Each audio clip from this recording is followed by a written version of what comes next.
Hey guys, I'm Coach Jay. I'm a mental performance coach. I live down in Ponte Vedra, Florida. Today we're going to talk about expectations. And this is one of the biggest issues that I work with athletes, especially if they've had some level of success. A lot of times when an athlete does really well for a period of time and they raise those expectations, and then when they don't hit those same kind of numbers, then they start to have a free fall. And it happens a lot, and it happens a lot of times where an athlete is a top dog in high school, and then they go up to college and everybody's a top dog, and then they don't have that same kind of power, and they're thinking and they're used to just being the main dog, but everybody's a dog there, and they have to kind of readjust to that whole thing, and some kids never do. But I think the thing about expectations is, it is typically ego driven. It also, your expectations is you thinking about the future outcomes and results. And I'm always living in processes and in the moment. It's always about today, the next step, right now. What are you doing right now? I'm not thinking about the future once we're competing.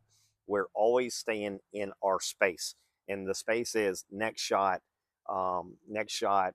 whether it's good or bad, keep things moving. But the expectations thing gets you distracted thinking about other things like recruiting, moving up on the leaderboard, all these kind of things, and those are big distractions when you're trying to play around the golf or whatever it is. And so, for me as a general rule, most of my kids, with where they when we first start out, our expectation is we just want them to stay in the moment. We want them to compete. We want them to fight. We want them to be, level headed, non emotional. And we don't go in with a big head, big ego, thinking that we're going to squash the other guy.